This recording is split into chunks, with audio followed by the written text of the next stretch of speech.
mereka akan kehilangan kewenangan menangkap dan menahan. Kenapa? Karena harus menunggu perintah penyidik Polri. Berarti apa? Sangat berbahaya di tingkat penyidikan di penanganan narkotik, hutan, dan bea cukai, dan juga Komnas HAM terkait menunda dulu, tapi menunda juga untuk memperbaiki banyak pasal-pasal yang fatal karena berdampak serius kepada penegakan hukum. Jadi kenapa ditunda, Mbak? Pertama, di undang-undang ini disebutkan bahwa undang-undang ini berlaku per 2 Januari. Pertanyaan besarnya memang aparat kita sudah paham. Hakim, jaksa, polisi, masyarakat, advokat memang udah paham. Bahkan sampai sekarang kita belum dapat nomor undang-undang. Draftnya saja baru kita dapatkan per tanggal 18 November saat disahkan gitu. Bagaimana orang mempelajari, memahami, menggunakan itu sangat berbahaya, Mbak. Karena banyak penambahan kewenangan yang kita nggak jelas dasar dan lain-lainnya. Yang kedua, misalnya gini, Mbak, di pasal 93, 99 itu ada ketentuan penyidik PPNS dan penyidik tertentu di luar KPK, Kejaksaan, dan TNI AL itu nggak bisa menangkap dan nggak bisa menahan tanpa perintah penyidik Polri. Pertanyaan besarnya, bagaimana dengan penyidik-penyidik di BNN yang akan menangkap bandar-bandar narkotik?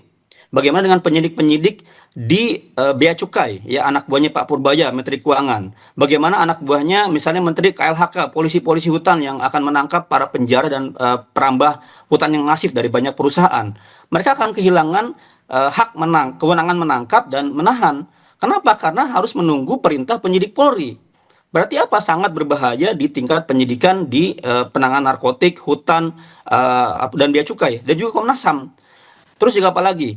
Misalnya ada ketentuan soal RG, tadi yang dibilang oleh Menteri Hukum. RG ini sekarang kewenangannya bisa di level penyelidikan. Penyelidikan itu, Mbak, itu kan belum jelas siapa pelaku, siapa korbannya. Belum jelas ada tindak pidananya. Kemudian ke penyelidik polisi misalnya bisa melakukan negosiasi, bisa melakukan aksi-aksi untuk menuju damai. Artinya apa? Potensi ya kalau pengalaman kita sehari-hari, justru ini ajang untuk kemudian potensi kayak kasus DWP. Orang kan DWP itu kan ditangkap ya, kemudian diperas dengan tuduhan narkotik padahal dia pemerasan ya. Ini sangat banyak potensi membuat masyarakat mudah ditangkap di mana-mana, Mbak, gitu. Yang ketiga apa?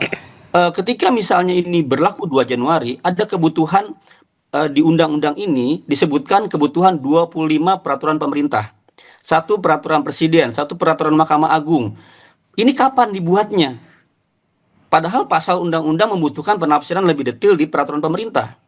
KUHP saja, Mbak, yang udah 3 tahun nih, itu ada 2 kali kejadian yang harus diperhatikan. 1, mandatnya ada 3 peraturan pemerintah. Sampai sekarang belum jadi, Mbak. Padahal mau berlaku besok di Januari.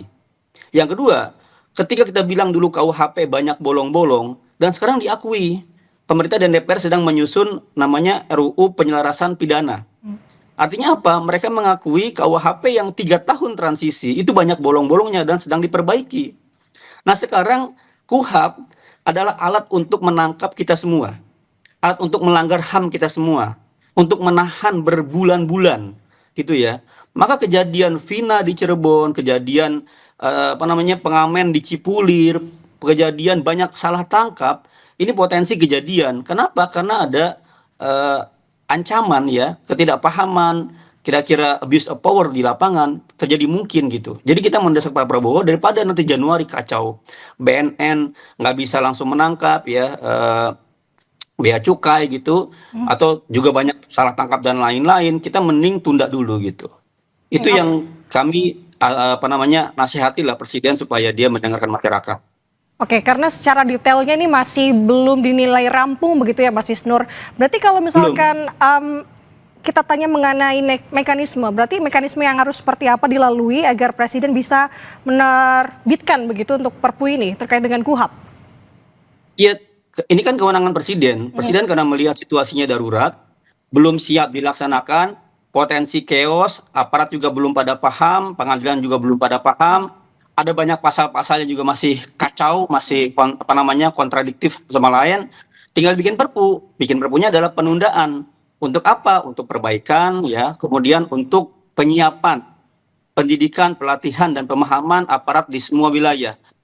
Indonesia itu gede, Mbak. Jangan bayangkan ini kayak levelnya kelurahan, bikin undang-undang langsung paham gitu. Ini bayangkan se-Indonesia ada banyak masyarakat yang nggak paham undang-undang ini juga gitu. jangankan masyarakat, advokat aja banyak yang belum paham undang-undang ini. Maka ya Presiden tinggal keluarkan Perpu dua, penundaan sampai dia misalnya setahun 2 tahun. Yang kedua adalah perbaikan hal-hal yang masih bolong gitu.